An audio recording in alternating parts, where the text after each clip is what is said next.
Good morning, everybody. Welcome. Awesome. We have a jam-packed weekend for everybody here. Now we have some stragglers this morning, I think, coming in. Well, Georgie was with me at 6:05 at the gym this morning, so she gets a few extra minutes. It's all good. We have about another 20 people or so on their way, so they're going to be walking in as we are in the middle of the seminar, so we'll just accommodate for everyone here. Want to make sure, first and foremost, everyone's got their portfolio or padfolio. They got your clipboards, laptops ready to go, because it's going to be a jam-packed house. I don't normally we have tables, but we're going to get a little bit more snug and familiar with each other here this weekend.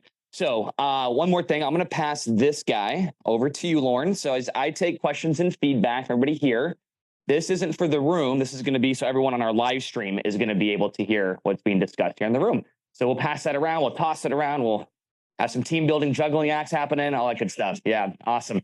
So first and foremost, most of you guys know who I am. Good to meet some of you others who are here for the first time. My name's Ethan Daneberg. I'm the president here at the Business Academy. And welcome to everybody back home on Zoom. So you're going to see to my left over here, guys, we have our Zoom audience hanging out with us.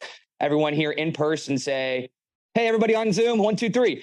Hey, everybody on Zoom. Did they wave back? Oh, there we go. Awesome. Hey, guys, thanks so much for having your webcams on. I'm going to be interacting with a lot with you guys, not only in person, but also over Zoom.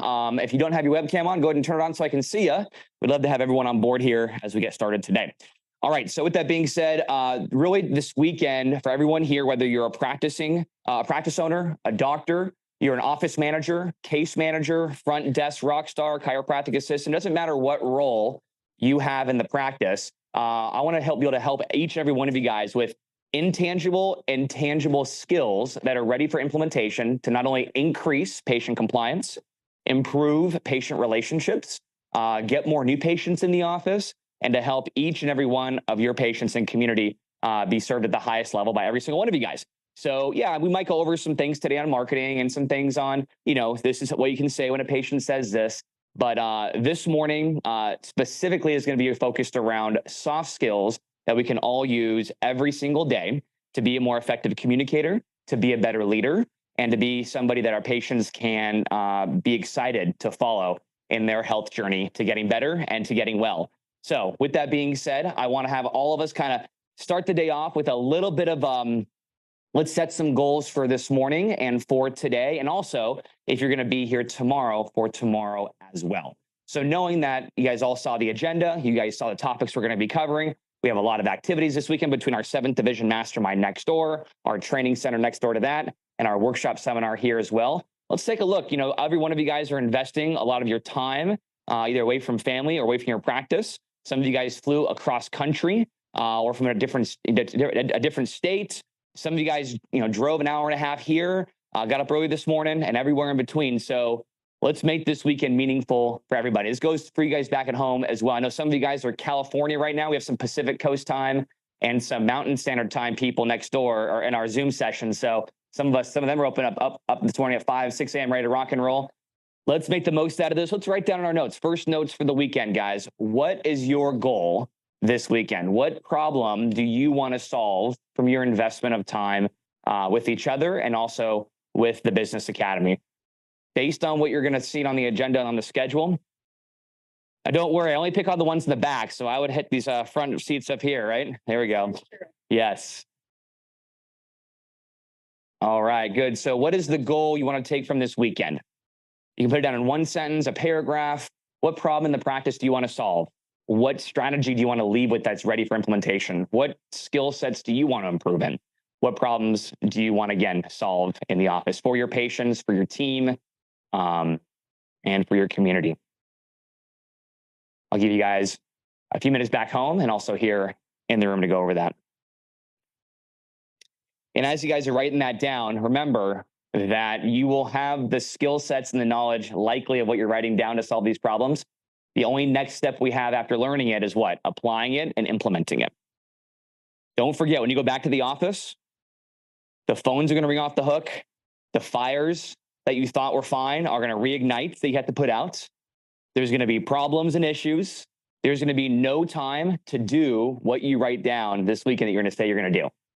Because the problems just don't go away in the practice because we want them to. We know that when we go back, we get back into the grind, right?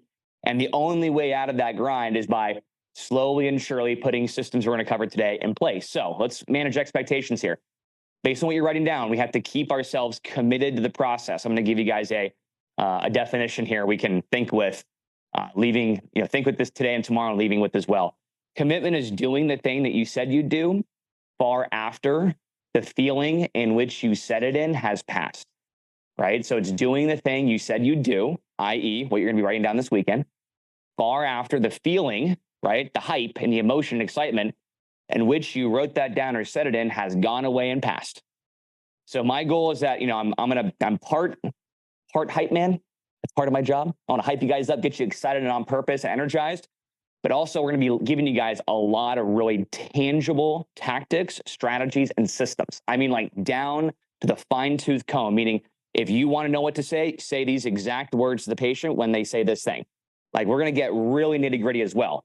I don't want to get you guys lost in the weeds. I want to make sure we're all hyped up and committed at the same time by the time we go. However, when you get back to your practice, you're not going to be as excited as the energy that's in here. That's going to go away. I know we're all optimistic. I want to feel this way forever. No, you're going to go back to the practice. And again, like I said, the grind of the practice is going to kick you in the face again.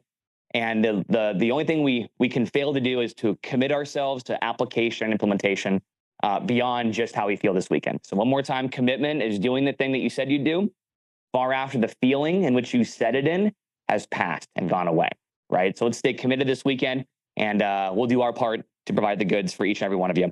Okay, just to go over the schedule and agenda for today, we will have a packed house both in our mastermind next door, like I mentioned, in our training center, and in this room as well. What that means is we're going to be staggering the break schedules throughout today. That way, we don't overwhelm the building all at once. So if you're here with your doctor who's next door, keep in mind we're going to break here at 10:30 for 15 minutes. They're going to break next door at 10:45 for 15 minutes. So we're likely going to stagger those breaks. So if you need to talk with doc or anything like that next door, the breaks will be staggered. We will be doing the lunch around the same time. I'll break you guys here at noon. These are all Eastern times, by the way. And then we'll do a 2-hour lunch. This is an opportunity for you guys to take your time over lunch, not be rushed getting back, to network with each other, and to share and to collaborate on what we've learned today. We're going to kickstart the session again at 2 o'clock in this room. We're going to go till 3:15. They are likely going to be going to around 3:30. So the breaks will be a bit staggered there. And then we'll finalize the day out at 3:45 to 5:15 today.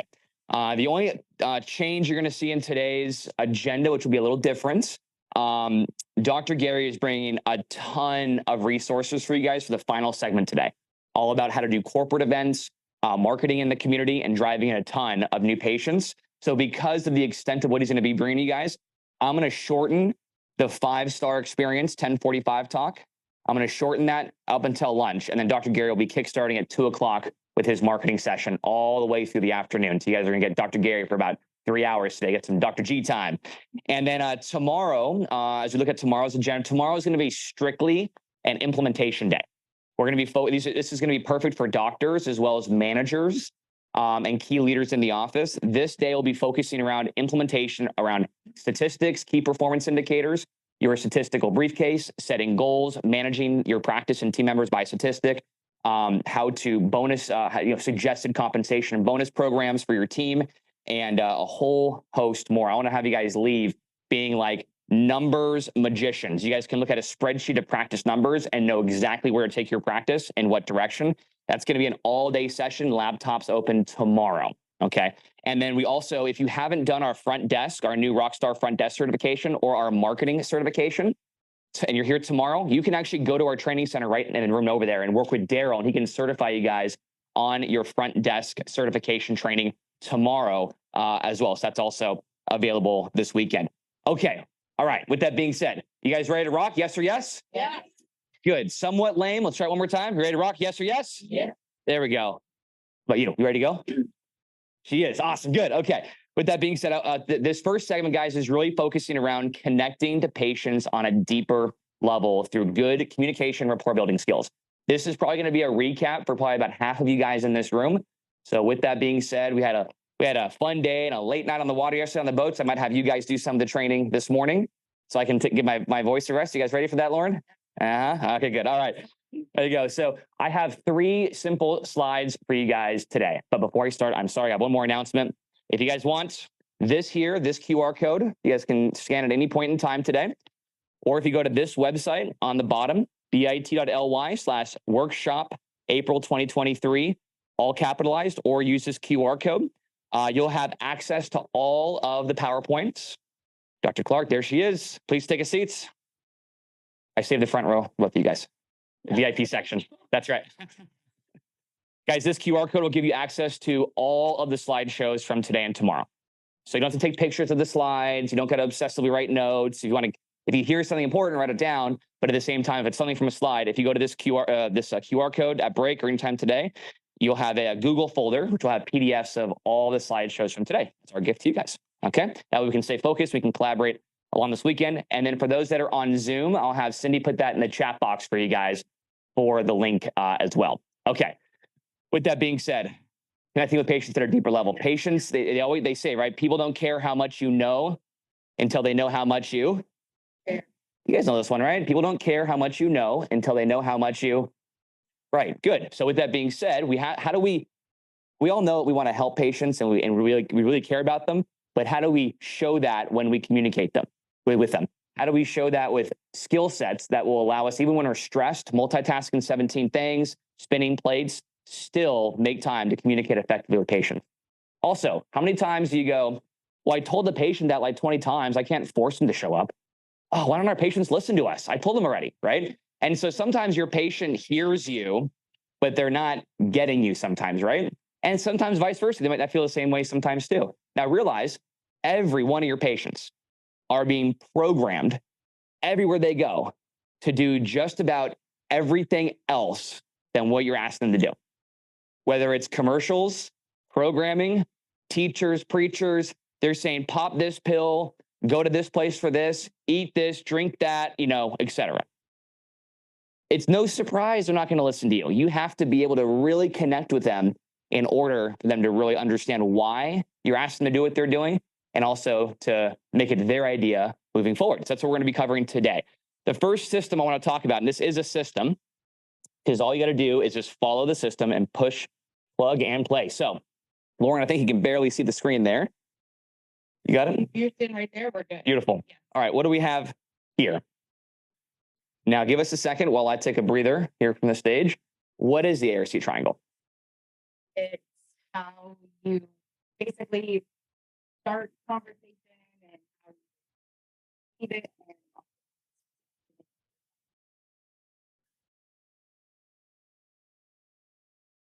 Put her on the spot. Give her a hand. Good job, Lauren. Excellent work. Okay, so the ARC triangle, as Lauren is saying, is a way and a system that you can communicate with patients and also your staff and your team in order to build rapport, resolve conflict, and get somebody excited to move forward with what you're doing. So what do the 3 points stand for, right? If we are taking notes, you can feel free to write this down. So we have affinity, reality, and communication. Let's define that briefly. What is affinity? Affinity is defined as something real simple. It's a degree of love or liking that you have towards somebody else. So Dr. Clark, give me an example of somebody that you have unconditional love for. What's that? That's right. Exactly right. So if affinity is the feeling that you have with somebody else, that connection with somebody else, it's love, respect, whatever it might be. How often do you want to be around him and have him in your space? That's right. There you go. Exactly. Now, every day, right? Now think of somebody else in your life that when you think about them right now, they make you smile. Who's that person? You guys got it in front of mind? Cool. Do you like being around them? Yes or no? Of course you do, right? That's affinity. It's the feeling you have, right? It's the feeling. So affinity is the feeling you have. Now think of somebody like that patient on the schedule where you see their name on the schedule the next day when you're prepping that night before for your next day's shift, and you see their name and it's like, oh, they're going in. I know all y'all have halos over your head. You love all your patients. Right? No, we all have that patient. It's fine. Every practice has it, right? So that's a little bit of lower affinity, right? That's lower affinity. Or think of someone when you're in high school that just made you cringe, right? That's low affinity, right? You don't want to have them around you. So first tip, if you want to be really good at this game called chiropractic and you want to serve patients better, you want to serve more people, here's the first tip. You guys ready? It's going to be, you've never heard this before. It's novel. Okay, you can just leave with this, blow your mind. You kind of have to like people to be successful. You know, we're not in construction, we're not making widgets. No, we're in the people business. So you have to like people to be successful at this. That's affinity, right? And tip number 2, that one patient that walks in and you go, oh, they're coming in tomorrow. Tip number 2 is you don't have to feel that way. You can proactively walk in and go, I can find something to like about this person. So tip number 2, find something to like about them. Everybody has redeeming qualities. Everybody has qualities that are good with them if you look for it. So think of someone you're really upset with right now.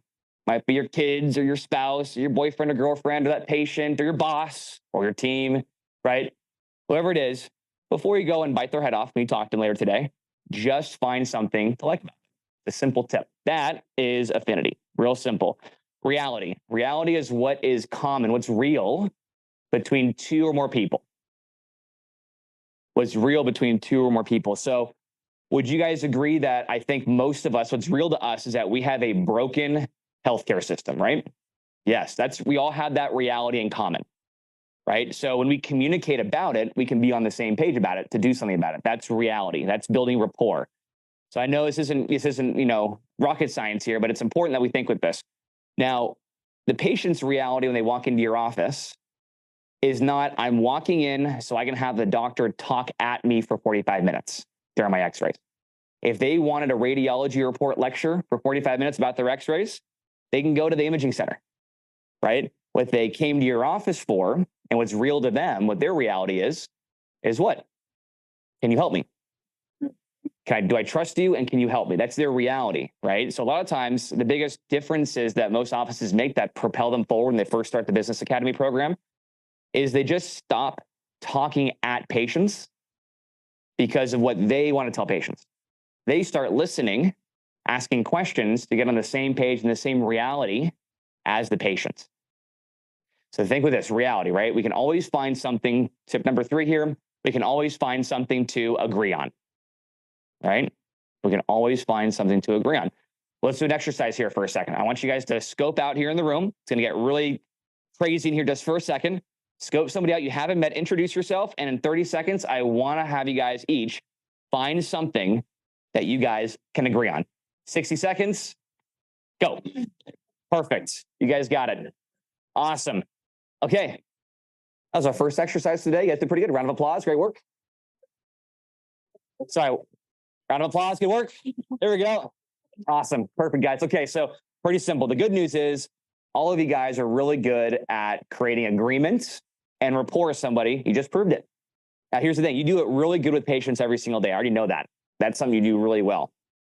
With each other as team members, you're pretty good, right? Until somebody gets on your wrong nerve or someone the doctor didn't do his documentation or the front desk didn't do their makeup days or the patient's 20 minutes late and now the schedule is 20 patients behind, then maybe we don't get on the same page sometimes. And then at home, I know all of you guys have amazing, flawless marriages. You never argue. You never disagree or have conflict, of course, right? But yes. Right? Especially when we're tired and exhausted and the kids kept you up, 4 times that night, you got 3 hours of broken sleep. So the good news is every one of us in this room had the capability to build rapport and find agreement with anybody. Sometimes it just depends on if we're focused on it, we're being proactive about it, or if we're trying to, kind of force our viewpoint down first, or we're just not in the mood, right? So as leaders, here's the first thing we can think about. If we're going to be a good leader to our team, a good leader to each other, to our kids, to our patients and community, right? Align yourself, to their reality. Once you can do that, then they're along for the ride with wherever you want to take them. So if you listen first, create alignment with them. How can I align myself with good reality with that person? People are usually willing to listen once they've been listened to. Once you do that, then most people will be happy to follow along with whatever journey you want to take them on in that 2-minute conversation or for their entire care program or whatever the issue might be. Might be getting everyone aligned on a protocol in the office, et cetera, right? So reality, right? This is the next point. Agreement. What's real between 2 or more people. This next point, which is important, this is where it all happens. C, right, is communication. I don't know what communication is, but sometimes we don't always apply it effectively either. So communication is a 2-way street. If there's anything we can take from today, right? I'm going to be asking a lot of questions of you guys. I want to get feedback because this, right, this form of communication is not what we're going for, the one-way direction. Because when a patient gets railroaded one way for 20 minutes during an X-ray report, like I said earlier, are they more engaged or less engaged? Less, right? I know docs, I know sometimes you feel like you got to be really impressive to your patient. You got to impress them with your big words. And you got to say like things like hyperkyphosis to the patient on this part here. And you got to say, give me 2 more, doc.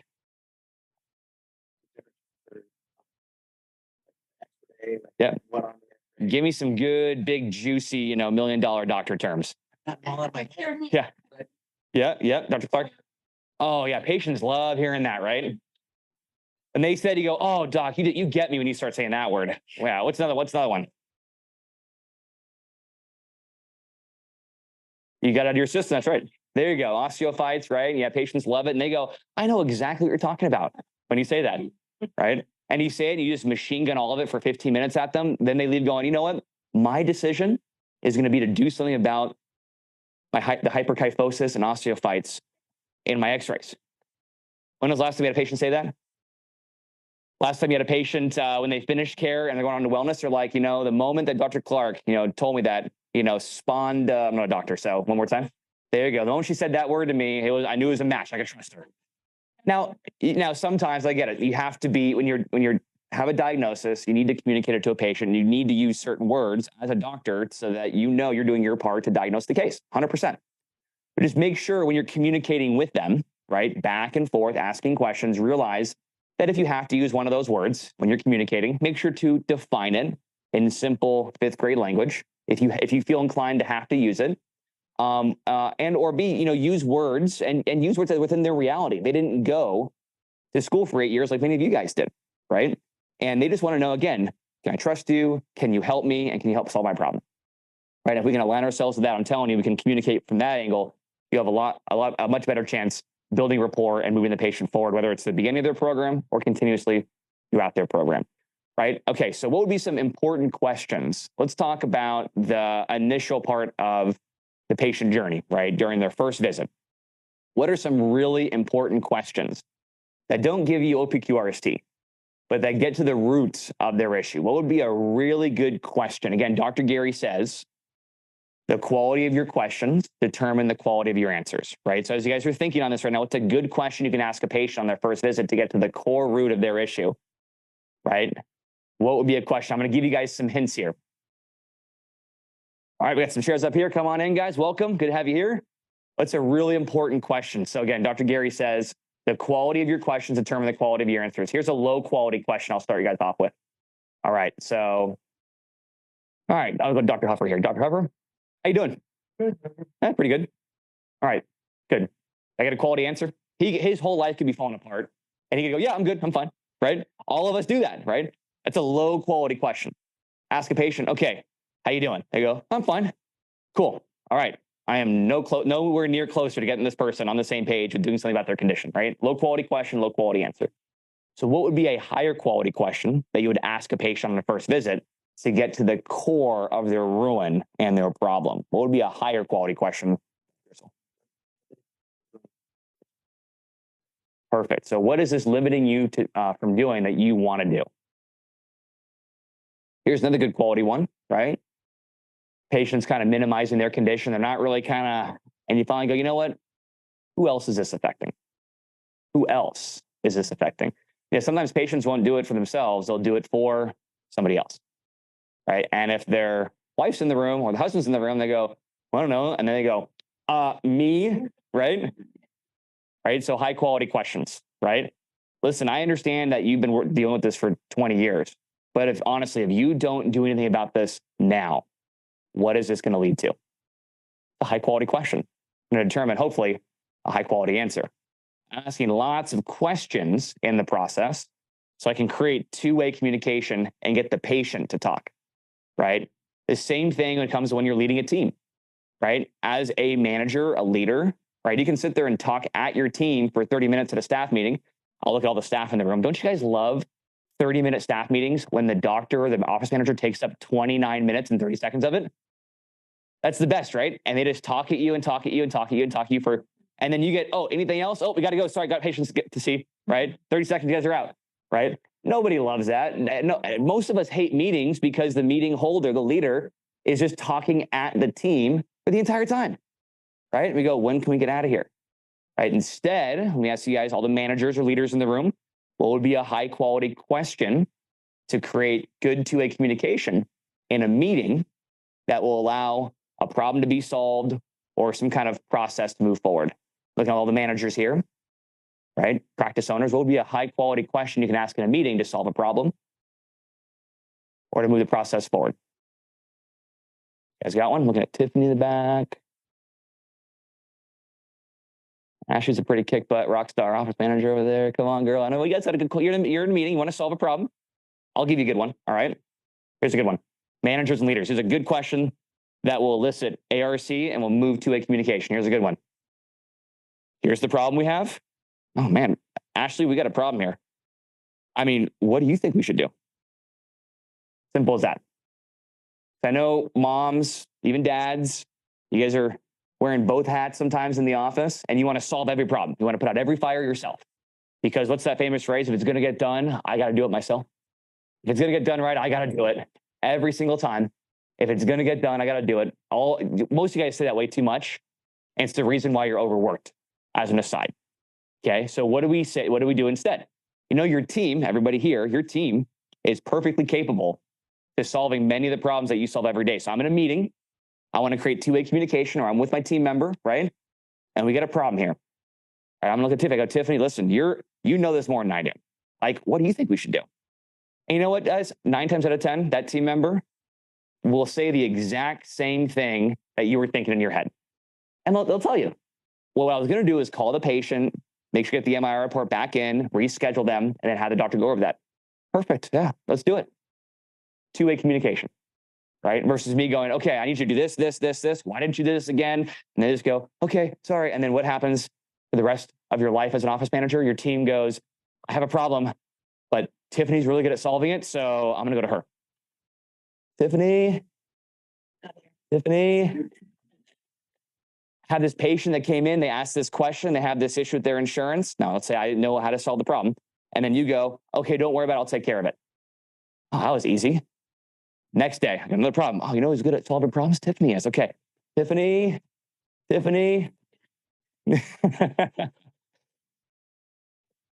But if Tiffany just said, Ethan, man, that's a great question.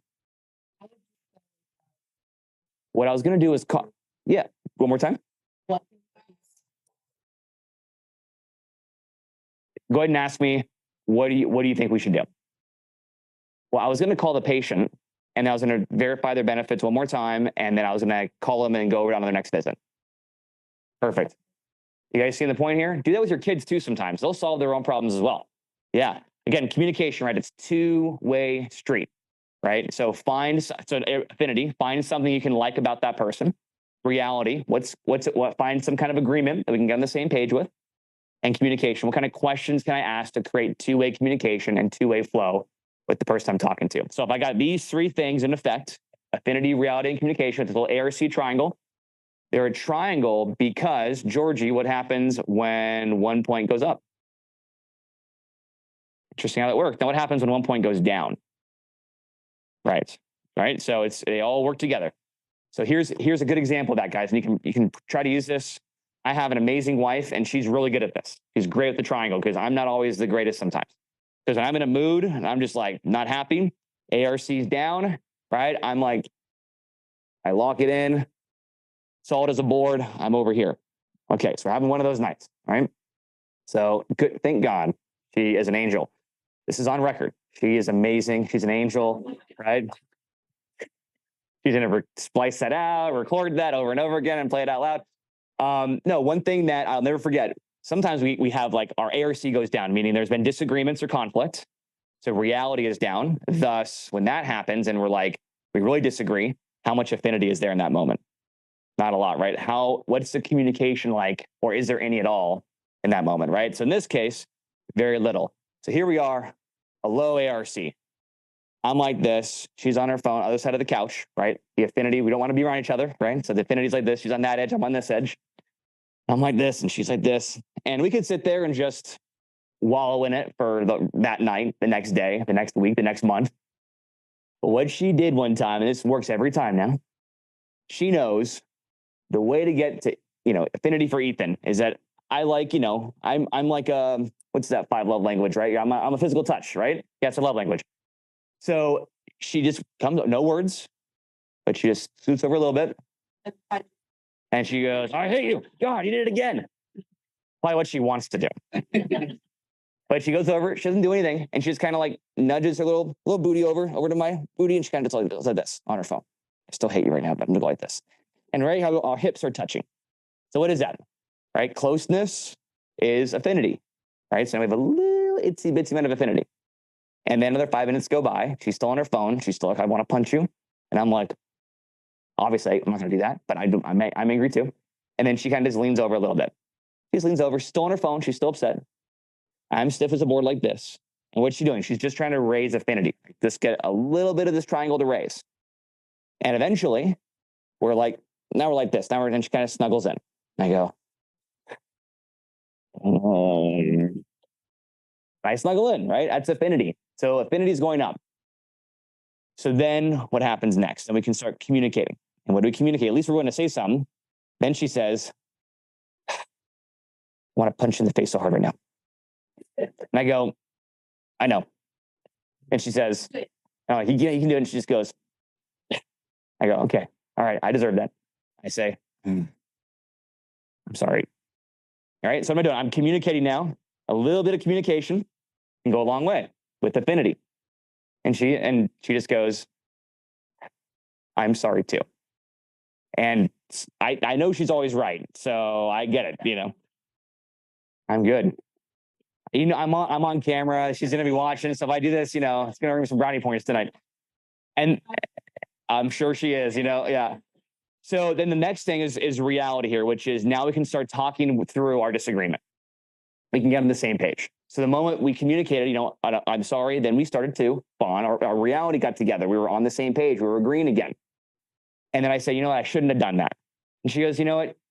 You're right. I kind of wish you didn't do that. And next time, can you not do that? And I'm like, absolutely. And I go, I kind of wish you didn't do that. And she goes, I know, I shouldn't have done that. I go, okay, cool. Can you not do that next time? She goes, yeah, that's fine. Cool. What have we done?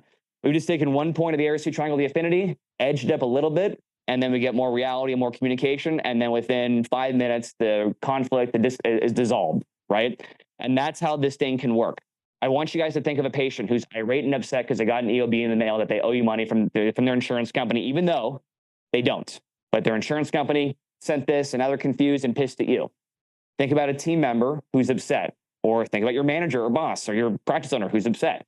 Your kids, there's an upset.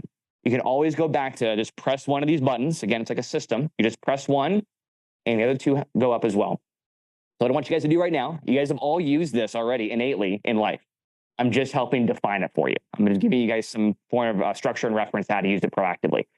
What I want you to do now is partner up with the person next to you. And I want you guys to share a time that you have actually and tangibly used this, probably unknowingly, to build rapport with somebody or to resolve a conflict with somebody else. Just a time in your life where you've inadvertently used the ARC triangle to build rapport with somebody or to resolve a conflict with the other person. I'll give you guys 2 minutes. Go ahead and partner up, and you guys can go ahead and share with each other. Go ahead.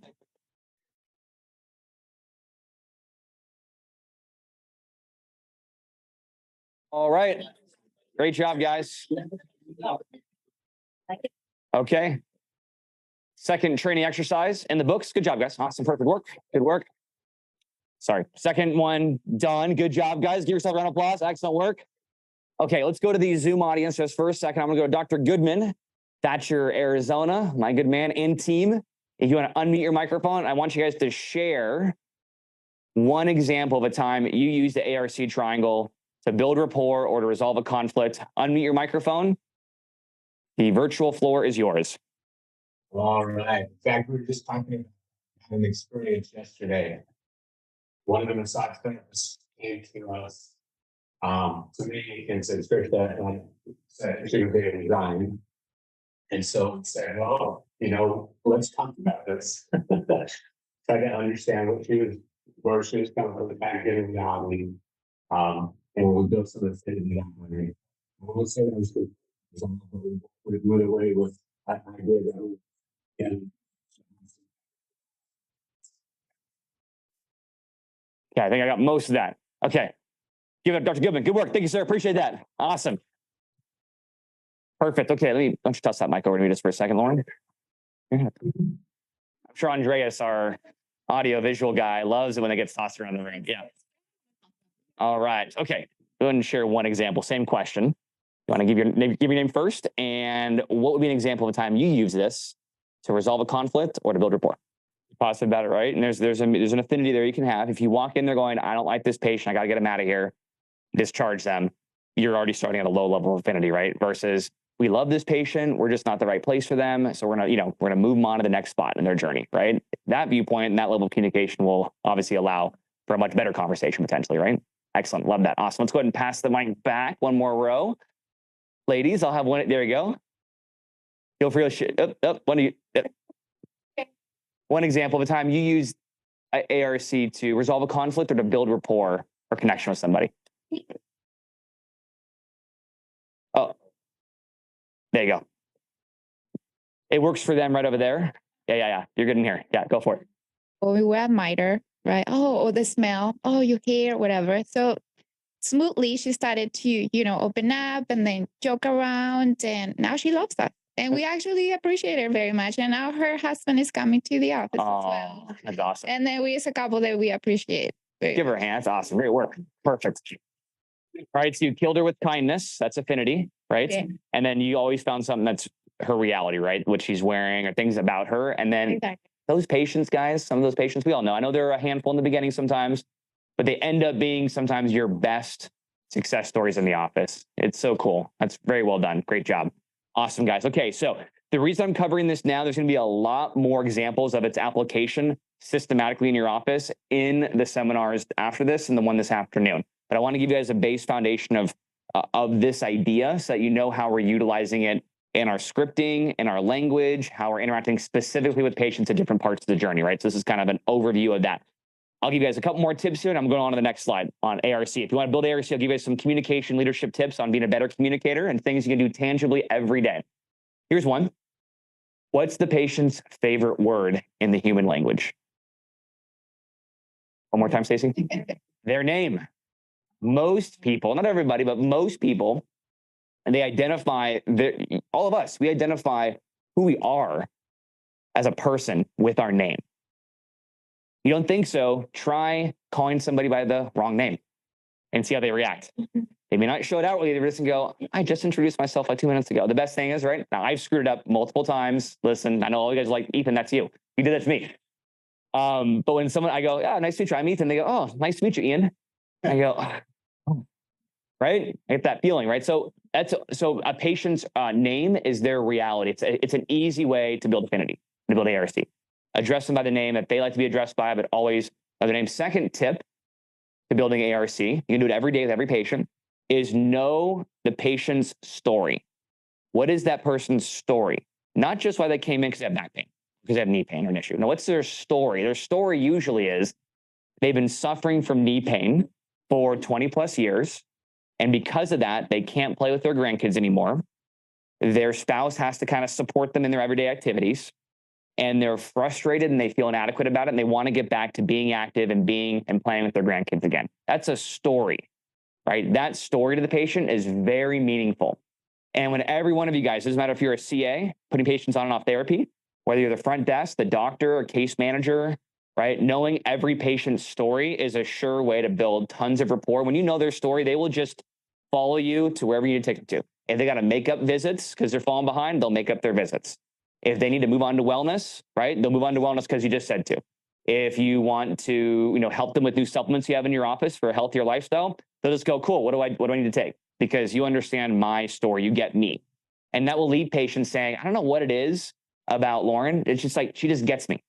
I don't know what it is about it, right? It's because you are building reality, affinity, and communication with them, right? And you're doing it proactively. So you'll be like a magician with working with patients after this, because patients won't know why they love you so much, right? But it's knowing that you're building these 3 corners that does it as well, all right? So know their story, right? Those are really important. Here's another thing. And we're going to go over this more a little bit later, but here's another one. Appropriately acknowledge the patient when you're talking to them. Meaning if they're talking to you, whether it's in a consult or about an issue in their life or at the front desk, here's the worst thing you can do that will break ARC. They're talking to you about something that's important to them. And they're talking, and you're doing this.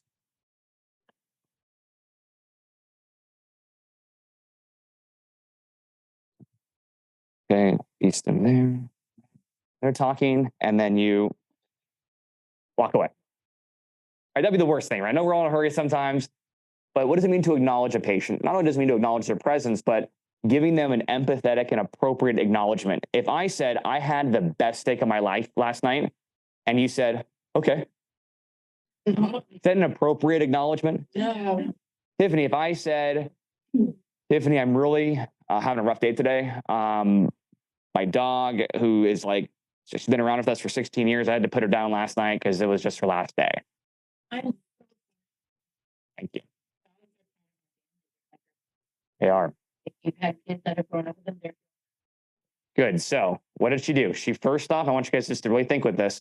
Before she gave me her opinion or her viewpoint, which is how important dogs are, she first just said, I'm so sorry. Right? Patient goes, I thought my insurance is going to cover this. Now I owe money. WTF? And you go, no, that's not correct. That's you don't owe us money and they don't. Am I acknowledging the patient's concern? No. But if I just go, oh my God, I would be upset as well. Let's fix this. I'm at least I'm acknowledging them first. Patient says, I've had this pain for like 20 years and I haven't been sleeping good for the last 10. And you go, okay. And then does it travel down your leg there? And they go, yeah, it really just, especially at night, like it keeps me up. Okay. And then on a scale of 1 to 10, how bad does it get? Oh, it's like a 9.5 right now. And I can barely even sit down. Okay, good. All right. Are these appropriate acknowledgements? No, I was sitting in a day one time at an office and listen, she was awesome and she was kind of in a hurry. And she's, by the way, she's totally killing it right now. But she was a case manager sitting there and she was literally going, okay, good. Yep. Okay, good. Okay. Patient's like, yeah, no, I got the car accident. And I just haven't been able to sleep, but it hurts like this. I'm feeling bruised right there. Okay, good. Okay, good. All right. Okay, we're all set. Next person to see the doctor. You're going to see the doctor now. And I'm like, oh my gosh, no. So when we acknowledge patients that way, when we don't appropriately acknowledge them, especially during a consult and they're telling you about their problem, and we say, okay, what are we telling the patient, Inez? go home. We're not listening. We're telling them go home. What else are we? We don't care, right? Maybe you don't feel that way, but it might come across that way. But there's one other really important thing it communicates. One more time, Lauren. You think it's okay. I know you don't mean it when you say it, but when you say, okay, you're telling the patient everything you're telling me, that's okay. It's okay. Yeah, no big deal. I know docs, I know all of you guys have seen 1,000 of these cases before and you've solved every one of them. So it's no big deal to you. Yep, okay, yep, we're good. You should be fine. Yeah, we can take care of this, no problem. Right? It's going to come across like, it's not a big deal. It's okay. Right? So make sure we practice our appropriate acknowledgements. In fact, let's just do one last exercise before we go to the next slide. Make sure we're going to practice first how we don't want to do this, and then how we do. So here's the exercise. Partner up with somebody else this time. And I want one person to share something in a sentence or two with some emotion. Say like, oh, I had a terrible day yesterday, or I had the best meal of my life, or oh my gosh, I won the lottery, or I have so much pain. Just one person. I need you guys to say a sentence or two with some emotion. Person two, I want you to incorrectly or inappropriately acknowledge them. So one more example. All right, so Lauren, give me an example of something that happened yesterday. We had a really big group of people that came to our office before, and it was awesome. Oh, I'm sorry. That would be an inappropriate acknowledgement, right? So just so we have it all out of our system, I'm going to give you guys 30 seconds back and forth. Just practice some inappropriate or incorrect acknowledgement based on what the person tells you. I'll give you guys 1 minute. Let's go back and forth. You guys can go begin. There's some incorrect ones. Wrap that one up. Okay. All right. So the fastest way to break rapport and not win friends and influence people, but to lose friends and alienate people is by inappropriately acknowledging them. All right, so let's do it the right way now. Let's partner back up and let's give them a really good, like you're listening, you're actually listening, and give them an awesome, appropriate acknowledgement. So that person just feels heard and fully understood at all levels. Go ahead and begin. All right. There it is. Awesome. Okay, that's how you do it. That's how you appropriately acknowledge somebody, right? Again, acknowledgement is just an appropriate response to a communication given that lets the other person know they've been heard and understood. I'll give it to you guys one more time. An acknowledgement is simply an appropriate response to some kind of communication that's given that lets them know they've been heard and understood. Last thing I'll say on this, one of the toughest exercises with good communication is your ability to acknowledge that person and what they're saying, even though you disagree with them. That's tough. When you disagree with them, or they're wrong, and you have to go, I understand. I can see why you feel that way, right? That's an important acknowledgement to give. So I've seen over the years in many offices, many of a team staff conflict get resolved by just having two people acknowledge each other first. And then it's like, cool, now we're listening to each other, then we can resolve the issue. So simple, I know it's nothing novel. It's just a simple habit. If you do, patients will go, I don't know what it is about Irina, but she just gets me, she understands me. And a lot of it is because you just really acknowledge them, what they've said and who they are.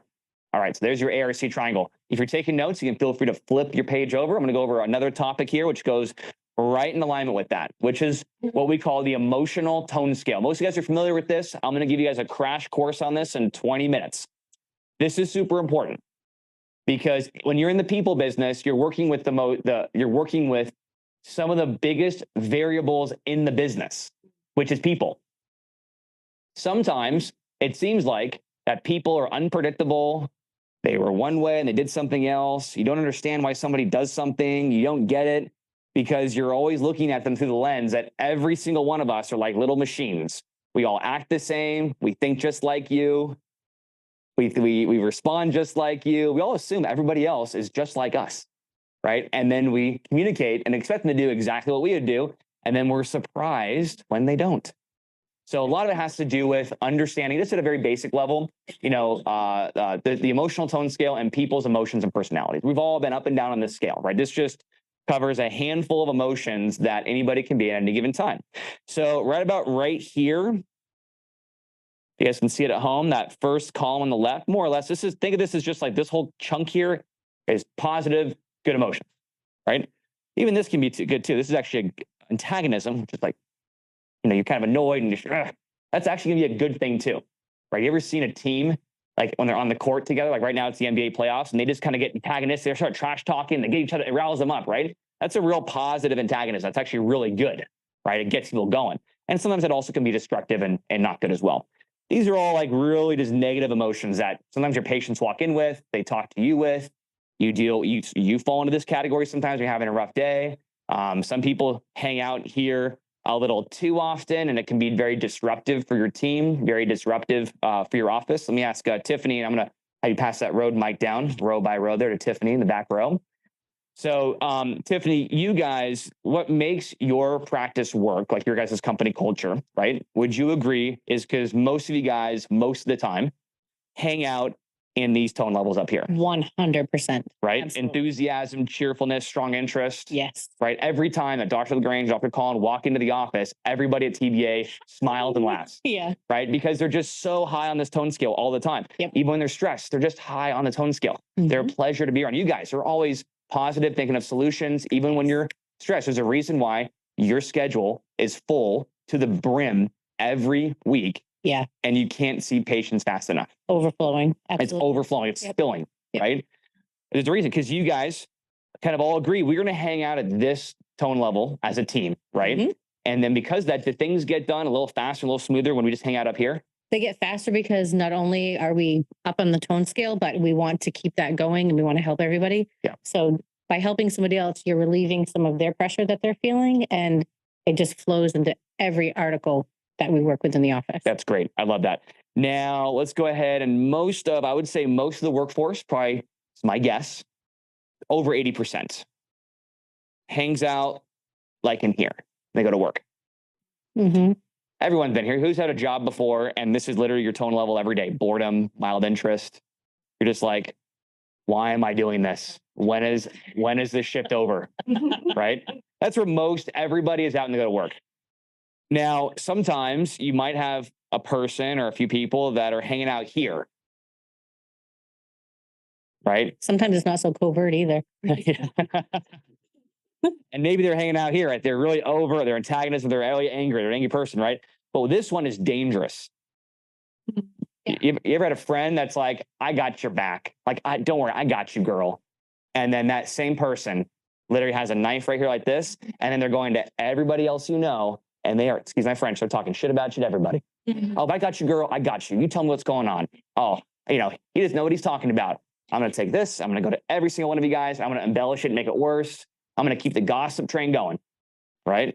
Has everyone experienced that and been the victim of that before? Yeah. Right? Everyone been fooled by someone like that before? Okay, docs, business owners, ever had a team member who had your back? I'm here for you. Yet they're literally putting Medicare checks in the shred bin. Dr. Gary was one day looking at his stats one month, and he's like, why? Production's high. We're seeing patients.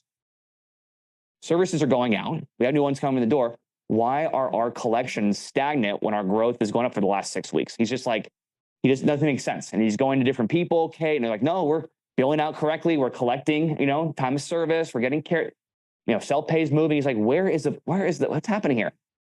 And literally Dr. Gary tells the story. He started opening up drawers in his office. He's like, there's got to be something hiding somewhere. He just, after hours, opens up drawers. And he just goes, you know what? I don't know why. I have the feeling I need to go to the shred bin here and just see what's in there. Opens it up. And they had a box of they put the stuff in the box for shredding, and then it would go from there and get shredded, right? So he goes to the box that has the shredding. He starts seeing, and he goes, there are Medicare checks in here. There's PI checks in here. Got him for thousands of dollars. He had tens of thousands sitting there. Then he goes, if this is here, what's shredded already? Telling you. And you can go, oh, it's probably somebody was new. And oh, no, there was somebody there doing that. Right?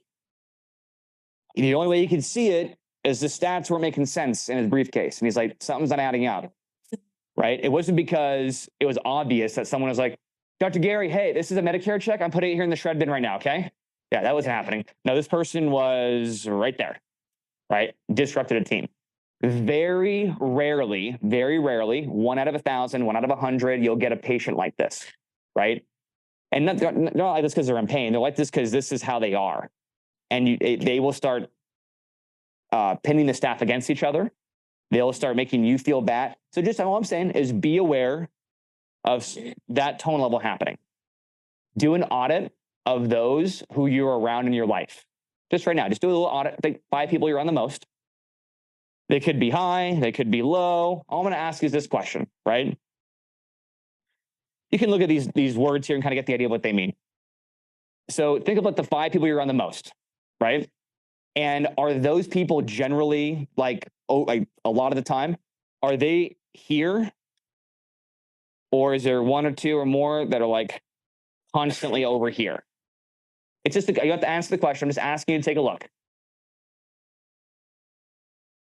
I'm not saying once or twice, but someone who lives like they are emotionally draining, or they are constantly gossiping and causing problems for you and those that you're around, or they're just a really angry person.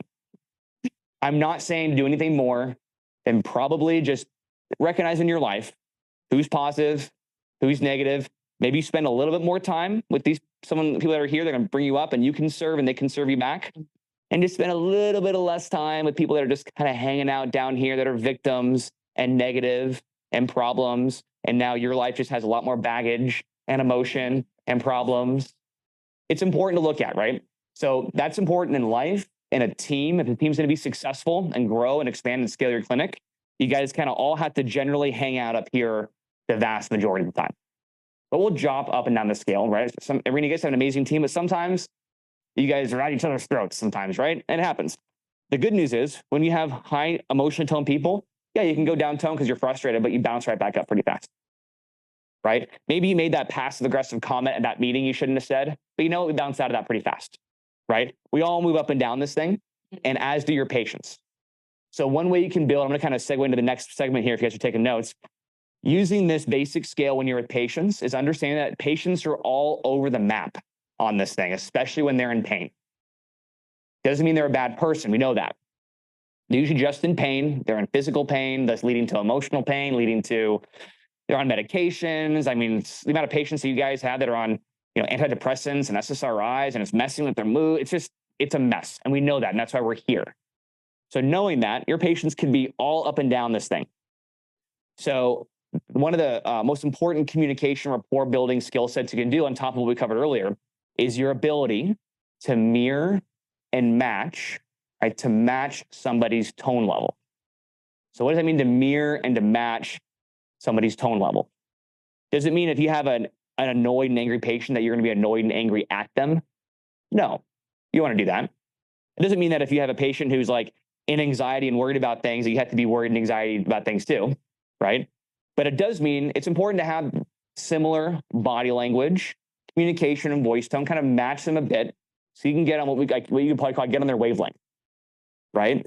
So if a patient is kind of here-ish, or they're mild, they're very quiet, and they're meek, and they kind of go, I don't know if I can, there's a lot to figure out. There's a lot going on. And I go, come on, Inez, you can do it. We can do it together. I'm here. She's like, here, I'm just worried. Is that matching that person's tone level? No. But and this is not Inez's tone level, I'm just using her because she's an example here, right? If Inez goes, she's a patient, she goes, I'm just really worried that if I do that, I just don't know. And I go, listen, it's going to be okay. I would be worried too. Let's go take a look and see how we can make this work. I'll help you along the way. Did I mirror and match that tone level better, right? Does it mean that I'm fearful too and I'm worried? No, but I can at least acknowledge her appropriately, right? And sometimes the patients, they're annoyed. Like they come in with the EOB, it says EO money, or there's a mistake in the office and someone wasn't ready and they're annoyed. And sometimes the best thing you can say is, Tiffany, I'm so sorry. I would be annoyed too. That's frustrating. They go, yeah, it is frustrating. You go, it is frustrating. I'm going to stop what I'm doing right now. I'm going to fix this for you, right? Match their tone level. You have to be angry at them. They go like, this is the third time. And you go, you listen to me. It's not the third time, right? You don't get antagonistic at the patient, right? But you get on their wavelength. I would be frustrated too, right? If a patient's conservative, right? This is like a tone level where they conservatively look at things. Everything is measured, mapped out, very moderate risk tolerance. So many times, if you have a CPA at the patient in your office, or an accountant, or an engineer, and they want to have the facts, the data, let me evaluate, show me the research, let me review the numbers and see if this will, right? Again, going back to my earlier point, if I'm enthusiastic, oh, come on, Jim, you can do it, we can figure it out. He's just going to be like, okay, whoa, buddy, too much. Thank you for your time. I'm not coming back. Nice one. Right? But if he or she is more measured, right? One thing I always know, and I'm like meeting people and I can kind of maybe read a tone level. I'm generally, most of us, I generally hang out up here a lot, but I really thought everybody else does. That's fine. So if I meet an individual that's here, right? One thing that's really good, let's say, Stacy, I want you to like, you're this person. You kind of, you're just like, and I say, you must be Stacy. Okay, we're having a conversation. So, okay, so role play with Stacy. All right. So I go, so again, you're a conservative. Like, so you must be Stacy. Oh, awesome. Hi, Stacy. I'm Ethan. Nice to meet you. Excellent. Did you get a tour of the office yet? Okay. Why don't you go ahead and follow me? Right? Walk this way. So my body language is my posture is good. My tone and inflection is somewhat measured, right? I'm not being too wild and crazy. I'm pacing myself, right? Patient says, I need to review the numbers and see if this makes sense. I totally understand. I would want to review the numbers if I was in your shoes too. If it's okay with you, are you open to having me review those numbers with you? Okay, I'll allow that. Right, great, okay. Here's how it lays out, right? Real conservative, right? Asking for agreements, moving forward. It's matching and mirroring a tone level. So We're going to do an exercise of this here in a second. I'm going to give you guys 3 tips to doing this. They say you can think with this, you can push one of these buttons and just mirror and match tone level. So number 1 with your patient, like you can match their tone of voice. So an enthusiastic person's way up here. A pissed off person is right here, right? A worried person is it's right here, right? A covertly hostile person is right here, right? Antagonistic person, it's like, mom, it's annoying, right? It's right there. Conservative is measured, it's better right here, right? Strong interest, yeah, it's right here. Like, I'm interested in this, right? Apathy, movie Office Space, right? It's right, like right here. This life sucks, nothing can be done about it. Hey man, I get it. Probably nothing can be done, but mind if I show you? Like that's at that level, right? So you can kind of see it all throughout this. Boredom's like right here. Whatever. Just chilling, bro. Like it's all good. It's like boredom. Hey man, cool. Right on. Hang loose, dude. Yeah, dude. All right. Okay, so that's your voice. You can match your voice tone. You don't have to be melodramatic about it. You're not going to acting class for this. This isn't drama, but in the most part, just before you start doing this, you can just listen. Like watch people this weekend. You'll see all kinds of different tone levels this weekend, right? And just listen to the inflections of voices, and you can kind of start seeing what tone levels are being communicated. All right, second thing, you can use the patient's words.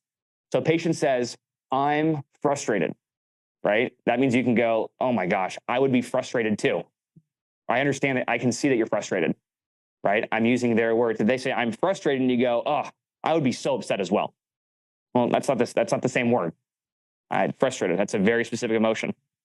I'm worried. I'm really worried. I'm just like freaking out. Like, oh my gosh. Okay, I can see you're freaking out. Let's handle this right now. Okay, I'm here for you. Right. So you can use their words, right? I'm super jazzed and pumped to get going. Oh my God, I'm super jazzed and pumped to get going too. Right? So think of the words that they use. All right, that's number 2. So we got inflection of voice, we got words, right? What's the third one here?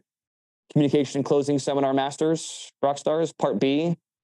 Emily's got it. Oh, what's the third one? One more time.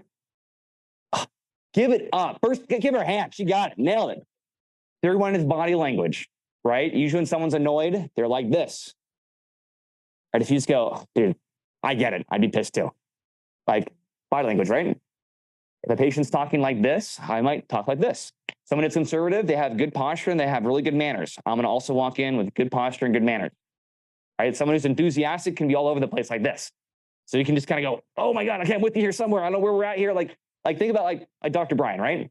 He is a very charismatic, enthusiastic guy. And as he measured, he's going, he's always moving, right? You got to like keep up with him to keep moving. Got to match his tone level, right? Yeah, 100%. So think of the body language of the person. You can match them as well. Again, don't be over dramatic. The patient, it's not like the patient goes, I'm mad about that. And you go, I'm mad about that, right? Ethan said to mirror match the tone level. Use the words, right? No, just generally think of the concepts of those 3 things and just little subtle cues. Again, patients will go, I don't know what it is. That's Stacey, but every time I come in, she just gets me, right? You're mirror and match their tone level. You're acknowledging them. You're using good communication skills, right? So what we're going to do now is going to partner back up for another exercise. One person, I want you to pick an emotional tone level here. It could be fear, anxiety, it could be anger, it could be mild interest, it could be cheerfulness, it could be apathy, whatever, anything on here. Pick one of these, and I want you to communicate something to that person in that tone level. And I want the other person to practice. I want you to practice those 3 things. Practice just trying to mirror and match their words, voice tone, and their body language to match their tone level to the best of your ability. Again, don't be over dramatic. Just kind of make a few subtle cues. Let's go back and forth for a few minutes. Pick one, communicate it, acknowledge it. Let's mirror and match. You guys can go ahead and begin.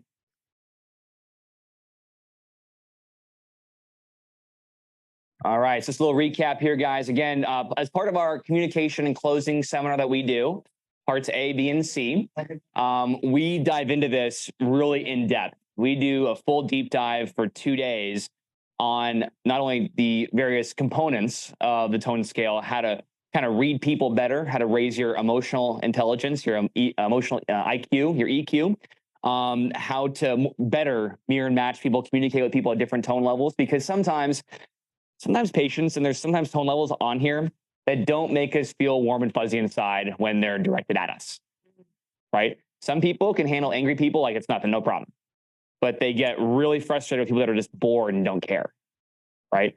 Some of you guys are great with people that are down here. You can empathize with them and you can be there for them. But when someone gets angry at you, like you freeze up, right?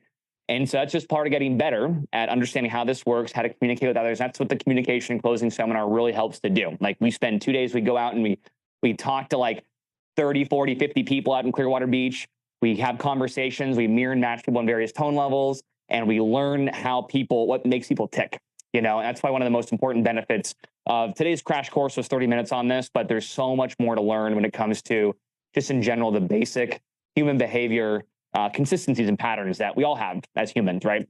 So what that does then is that instead of it being people are unpredictable, they say one thing to do something else, now we can understand the predictability behind ourselves, others, and we can strive to help everyone get to a high tone level here. The great thing is what you guys do in your office every single day in your practice is just by the sheer fact of providing them chiropractic, by providing them holistic medical solutions, by providing them rehab and to their sports injuries. All of these services by itself, when people move out of physical pain and away from disease, they will emotionally, in general, in life, move up the scale without doing anything else, without changing anything else about their life, just getting out of pain. So realize that, like we said earlier, that example earlier, sometimes that grouchy patient that's kind of here and they come in their first few visits and they're just kind of hanging out at antagonism and anger, right?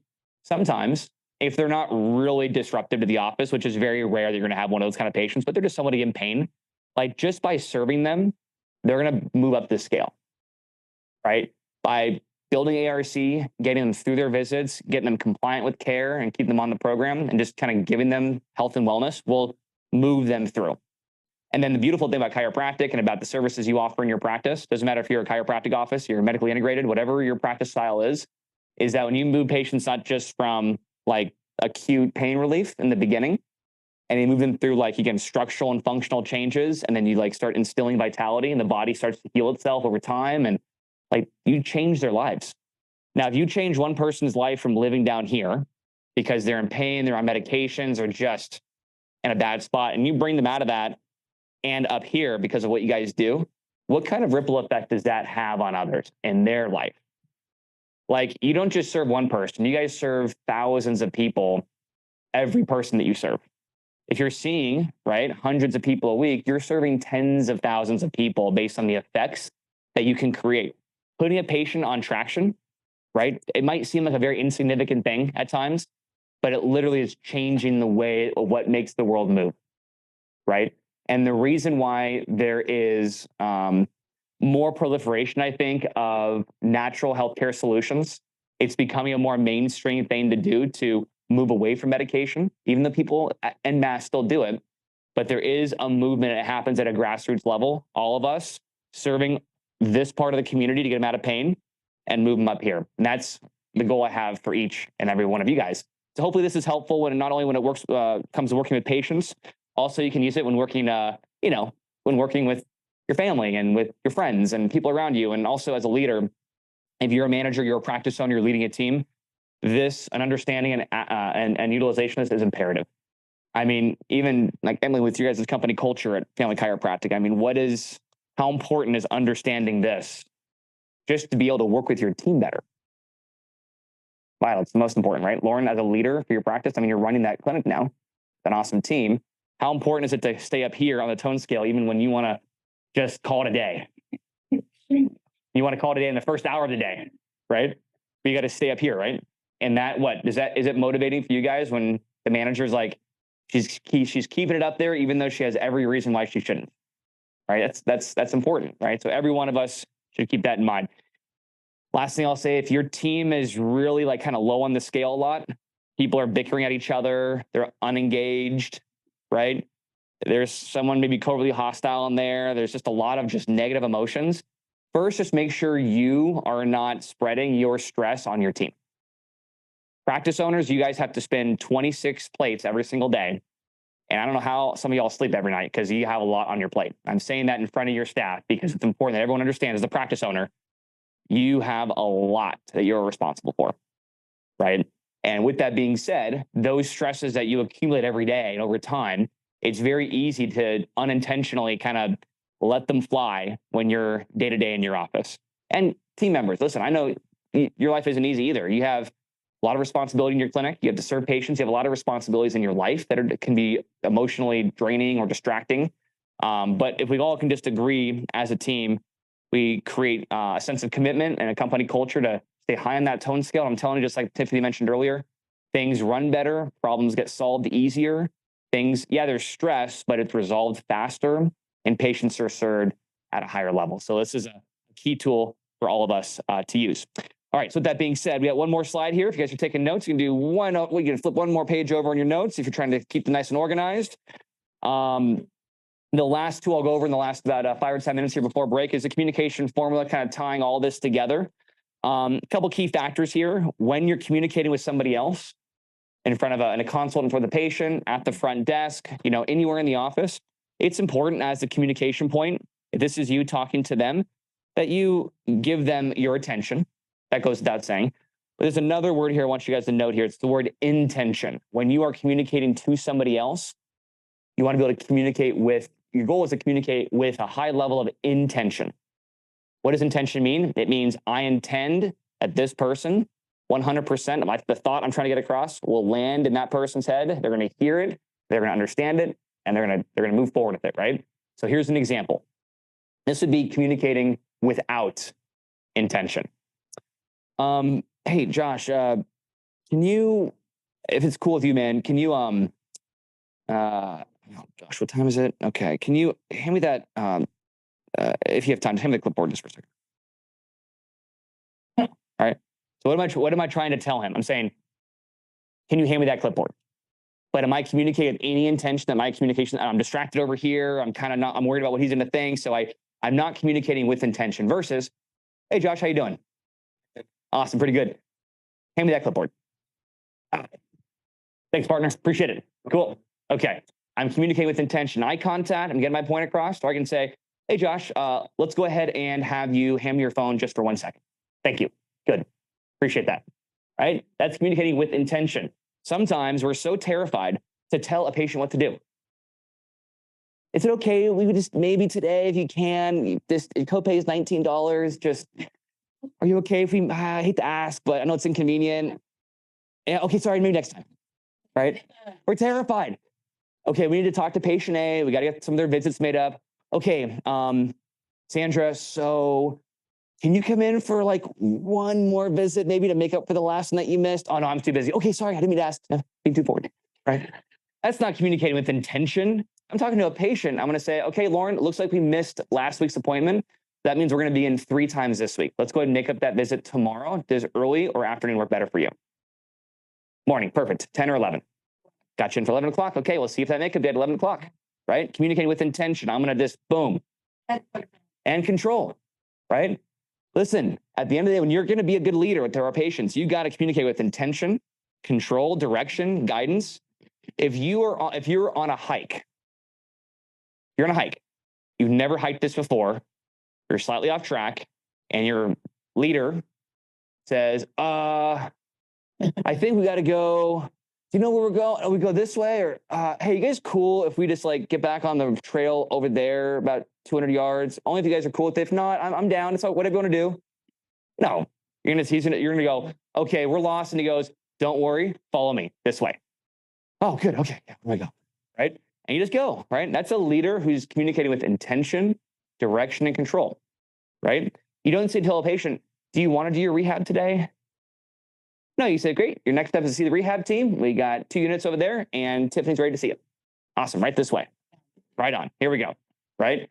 Makeup day. We have a payment today. Do you want to take care of that payment with the card you have on file or a new payment? Card on file or cash? Cash is king. Or on file. On file, great. Payment ran through. You're good to go. All caught up. See you tomorrow at 3 o'clock. Right. So communicating with intention. So let's just practice this. This is the last part of the session this morning is I want to have us practice communicating with intention. So let's first do it the wrong way. And I'm going to ask, you guys partner up again one more time. And I'm going to have you ask with no intention to get the other person to do something for you. Like, hand you their laptop or their phone or the clipboard, or have them just do something, a simple task, real simple, right? But do it with no intention, like very little intention. And let's just see how that sounds. So we can get that out of our system. We'll go both ways. 60 seconds, no intention, go and begin. All right, so that's all out of our system now, right? We were expunging that from our psyche. It's out, it's gone. So now let's replace it with something else. I'm going to give you guys, most of you guys know the drill here already. Yeah. Most of you know the drill here already, but we're just going to keep practicing it. Again, number of times over is better results and more certainty. So I'm going to have you guys remember this script. This is your script. Actually, you guys do it for me. What's the script? Good. What was it, Tiffany? I'm so sorry. What was the script? Let's go. Let's go ahead. Perfect. Good. So let's go ahead and that's the script. So let's go ahead and take care of that payment today. Let's go ahead and have you move to room 2. The doctor will be in a few minutes. Let's go ahead and get that appointment made up today or this week.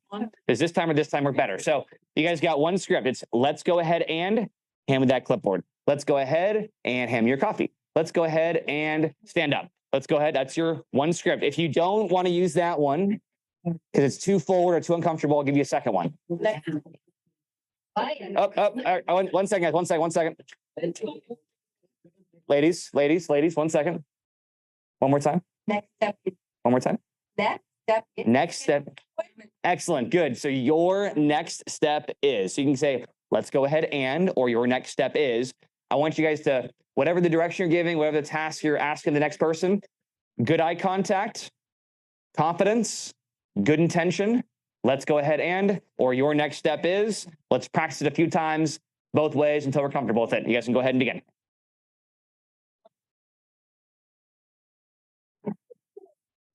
Good work.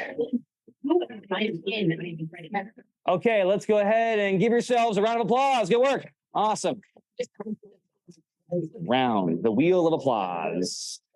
Excellent, guys. So with that being said, in conclusion, before we go on our break here, right? ARC, affinity, reality, and communication. Working those together, you guys can build understanding, build rapport, resolve conflict. Emotional tone levels, right? Stay high on the tone scale, run a team, company culture, high on the scale. Make sure to mirror and match the patients respectively to build rapport with them. You want to match their voice tone, their words, and or their body language. Last point here, guys, is communicating with intention, using the formula to give full attention and communicate with intention along the way. And we do that by saying things like, let's go ahead and your next step is. I'm telling you, if you're worried about being too forward with patients at the front desk or in the back or wherever, it's okay. If you still aren't comfortable with that, you can just use those words instead. Just say, okay, I'm really nervous, but let's go ahead and take care of that today. It's going to be $32.50. You have this option and this option. Like real simple. You could say it you can say it half wrong and the patient will still hear it. The last thing before our break, you guys want more script here? I'll get a little bonus nuggets today so far. Let's do this. Those are the 3 words. That's your script. When you are getting a patient started on care, it's time for them to make a big commitment. And they go, I don't know. Oh, they're all over the place and they have objections and problems. You handle the objection, which is 1,500 ways to do that. It's part of our communication and closing seminar. It's part of your report of findings training, part of the university we have online of all the videos and trainings we have there. But then once you handle it, you can go, something like, but Tiffany, it's important. Let's do this. Awesome. You can go and sign here and here. We can get rolling. Ready. Doctor's ready to see you. Awesome. Let's do this. Right. So I learned that from Dr. Wolfortz at an office, Georgia Integrated Health. They are a long-term business academy members. They've been with us for almost 16 years now. They just had their highest ever month of $220,000 all cash. They don't take any insurance. They don't take auto accidents. They don't do workers' comp. Patients invest in their health with them. It's so cool. And that number is a big number. But the cool thing is that I had asked Dr. Matt, I'm like, how do you, when you ask, and they do a lot of functional medicine in their office, as well as upper cervical chiropractic. And so when a patient's care, when their program is over $10,000, because that's what the patient needs to get better. I go, what happens when you show them and like their objections? And he goes, listen, I just matched their tone level. I have ARC, right? We've had a bond already. And I just share with them how important it is based on what they've already told me. And I just tell them, let's do this. And they go, okay, yeah, you're right. We'll start. And I say, just those 3 words? He says, just those 3 words. Let's do this. And he says it, like this. He goes, yeah, let's do this. This is important. This is important. Let's do this. Okay. And he says, that's the reaction line. They kind of go, oh, okay, you're right. Right. Or the wife goes, yes, we're going to do this, So anyways, I want to leave you guys with that.